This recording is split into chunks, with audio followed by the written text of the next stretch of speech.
There's also tilt-up concrete where you pour them flat and then you tilt it up. But remember, there's stress on concrete. It does not like to be in tension. So when you tilt this concrete up, so here we're pouring it on the ground, when you tilt it up, the outside edge of this, the bottom edge, is under tension. So they really have to do a good job supporting this, make sure it's fully reinforced, or you're going to get cracking. So that's, another engineering challenge when you're doing tilt-up concrete panels. So these were some examples of that.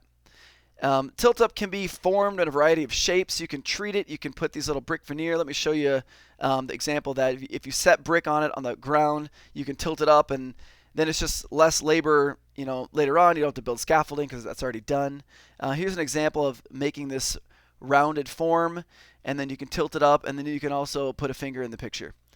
All right, so once you tilt it up, generally you're going to have a piece of rebar sticking out as this thing tilts up. I'm not sure what it's looking like to you, but this is tilting, laying down here, and it's tilting up this way. So then that rebar is just kind of sticking out for you to trip on, but then you tie that in to something that's casted on the ground. And so now that ties in the wall with the ground, and that rebar, and there's many, many, many pieces of rebar, that helps to keep that wall upright. It helps to keep it strong. And then you have some bolts right here. You can see this little angle brace that's bolted in place into this concrete. They're bolted together. So those things together can help keep that wall upright and vertical until you have the rest of the framework kind of tying it together. So here's some tilt-up examples. This is just a cool little research center, some corporate centers. These are just some where walls were created on the ground and tilted up. Another one with this rounded surface right here. So this is probably done in multiple panels. And there's also concrete masonry units. This is what our school is currently made out of. That's why it looks so beautiful. They stack these CMUs. So take a look at one of the exterior walls, actually the exterior wall that faces towards the hallway. That's made out of CMUs. And so they stack these. Then inside you have steel rebar. So take a look at the wall and imagine, every one or two, actually 2.5 units or so, you have rebar sticking up. And then you're also going to run, and we didn't in these, but they can run electrical through some of these and carve that out as long as it's done before it's finished.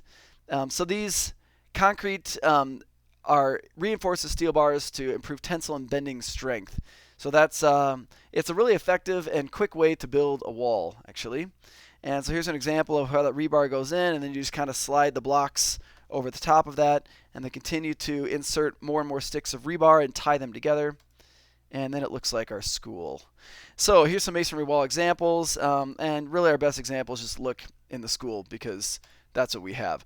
Non-load bearing walls will support only their own weight. So if you look at really all the walls in our school, they are non-load bearing walls. Even though we make them with CMU, concrete masonry units, we didn't need to do that because they're not really supporting any load. They're just there because someone thought that they looked pretty. I don't know. But all of the other walls that we have, they could be torn down completely, and there would be no, the school would not collapse because they're just used as partition walls. So a non-load bearing wall supports only its own weight. It's just a partition. It's a separation. And these are some different things that they're made out of: wood, steel, concrete masonry units, like the example that we have here in our school. And then a curtain wall is a glass wall.